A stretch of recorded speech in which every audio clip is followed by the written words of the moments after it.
Há dois tipos de pessoas neste mundo: as que agem e as que recebem a ação.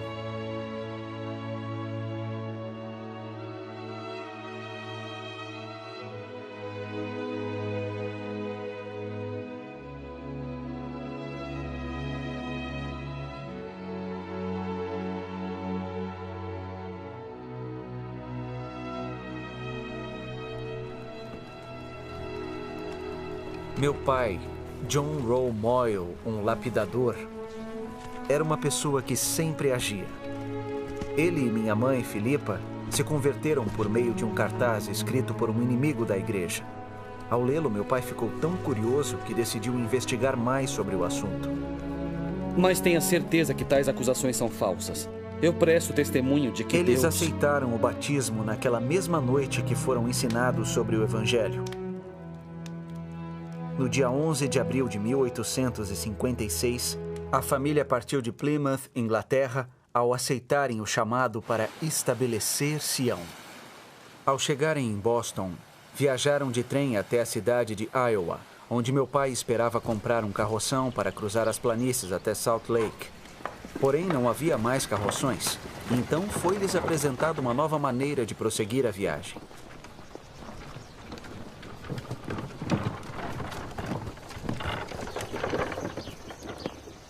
Eles passaram a fazer parte da Companhia de Carrinhos de Mão de Ellsworth, a primeira companhia a tentar a travessia. Desde o começo, a jornada foi muito perigosa. Quinta-feira, 26 de junho de 1856. Viajamos mais de 1 quilômetro.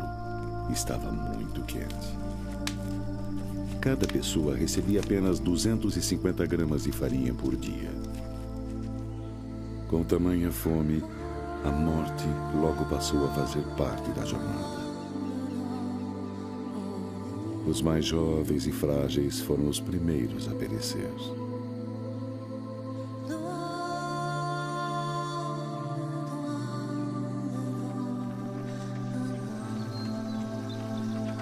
26 de julho de 1856. Um raio matou Henry Walker enquanto ele puxava seu carrinho de mão. O corpo foi carregado por 3 quilômetros até o acampamento, onde foi enterrado.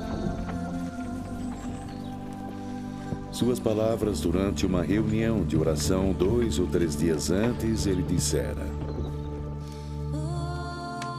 preferia morrer segurando meu carrinho de mão, com os olhos fitos na direção de Sião, a desistir e acabar à beira da estrada.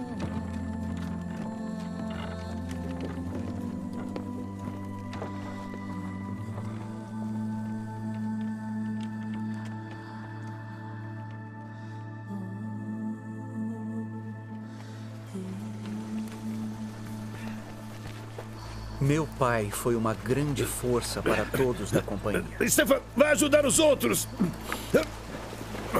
Ele se preocupava tanto em não ser um peso às outras pessoas que não deixava ninguém empurrar ou puxar seu carrinho.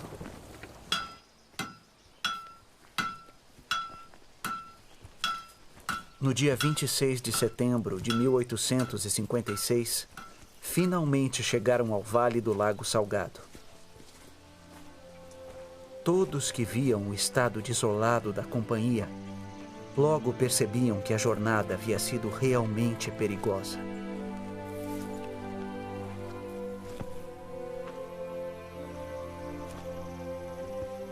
Ao todo, 16 pessoas da companhia haviam morrido.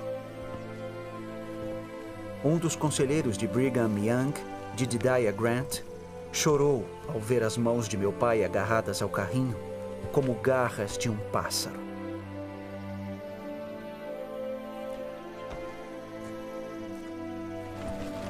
O Fundo Perpétuo de Imigração ajudou a mim, James Moyle, a chegar antes ao Vale do Lago Salgado.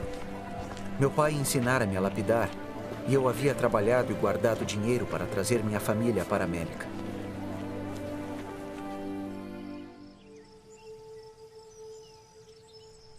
A vida em Sião fez bem ao meu pai. Ele logo recuperou-se e buscou um lugar para se estabelecer.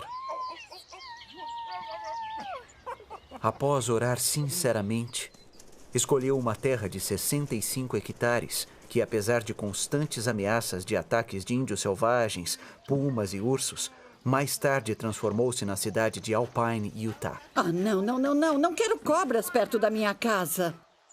Uma grande mudança estava prestes a acontecer na vida de meu pai quando o presidente Young chamou-o para trabalhar como lapidador no templo de Salt Lake. John, o terreno do templo fica a mais de 35 quilômetros daqui.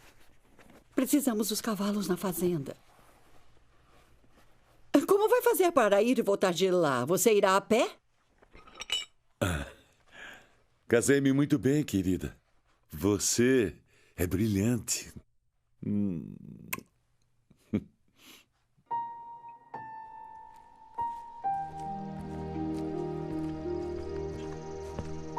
Ele sempre soube que o Senhor providencia meios pelos quais suas ordens podem ser cumpridas. Meu pai não era do tipo que dava desculpas. Embora recebesse um pouco por seus esforços, a maneira como ele dedicou-se zelosamente à tarefa foi incomum, até mesmo para John Rowe Moyle. Às segundas-feiras, ele levantava-se às 2 horas da manhã para conseguir chegar ao terreno do templo por volta das 8, junto com os outros trabalhadores.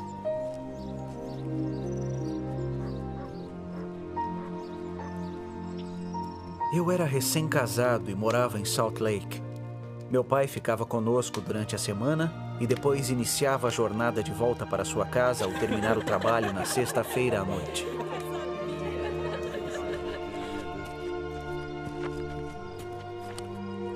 Ele chegava em casa por volta da meia-noite.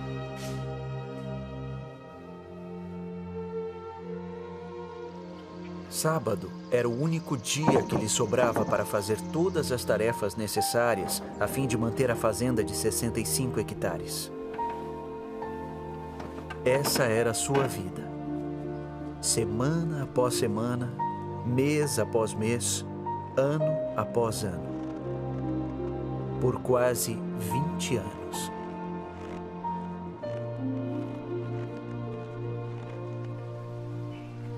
Então, um dia, meu pai fez algo que iria mudar o resto de sua vida. Combinado, então.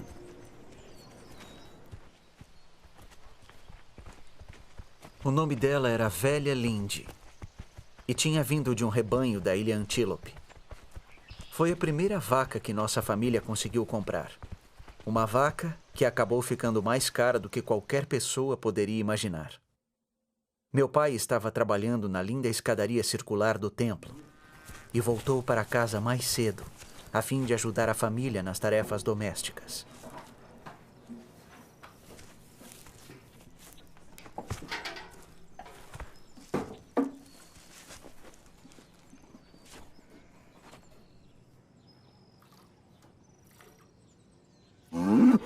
Ô, Lindy, vamos com calma.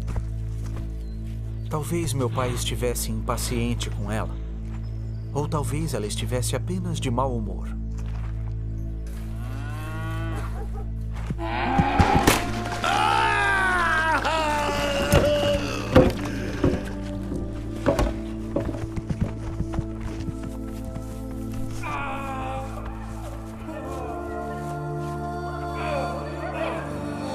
O coice de Lindy causou sérias fraturas expostas.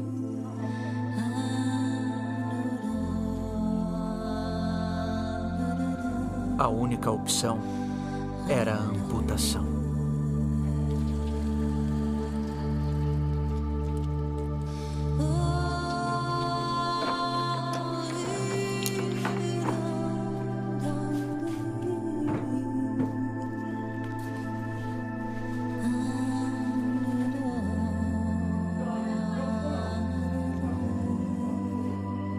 A perna dele foi cortada logo abaixo do joelho com um serrote. Mas embora a amputação tenha sido horrível, o maior medo ainda era o de uma infecção.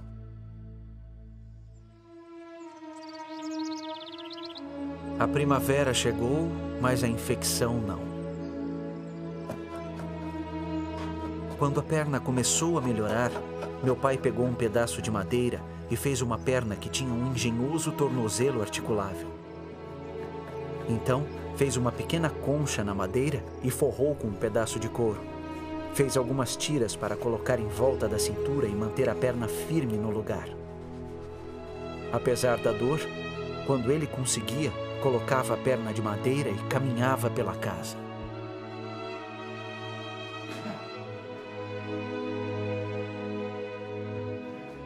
Com o passar do tempo, conseguiu dar uma volta pelo jardim e, por fim, pela fazenda inteira.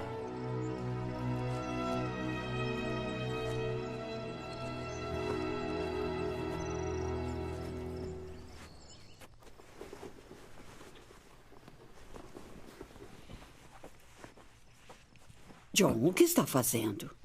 Estou arrumando a mala. Para ir aonde? Para Salt Lake? Para que ir até Salt Lake? Não me lembro de ter sido dispensado como lapidador. Você se lembra? Querido, há muito trabalho a ser feito no reino aqui mesmo. Você é só um lapidador. Tenho certeza de que o senhor tem gente suficiente em Salt Lake para continuar seu trabalho. Mas o chamado é meu. Raramente os chamados são convenientes, não é mesmo?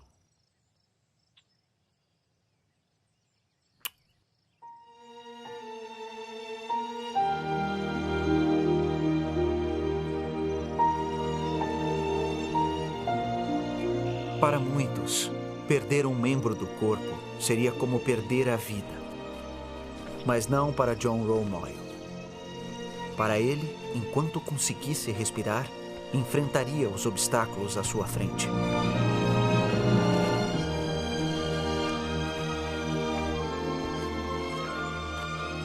Em 1885, John Romoyle resolveu agir mais uma vez.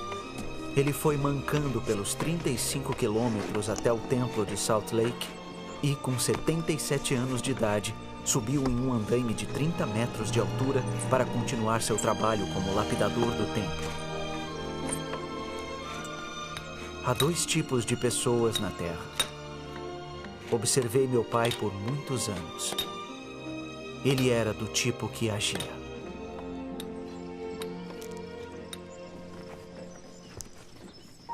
Pai!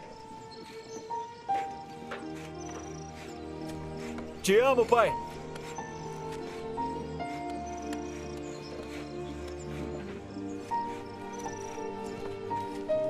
John Romoyle não chegou a ver o templo terminado. Faleceu em 1889, 4 anos antes de sua dedicação. Mas o trabalho de suas mãos, esculpido nas altas paredes do leste do templo e escritas por um profeta há muitos séculos, continua a ser visto por milhões de pessoas. John Romoyle não apenas gravou palavras, ele registrou em pedra aquilo que o motivou a agir. Santidade ao Senhor.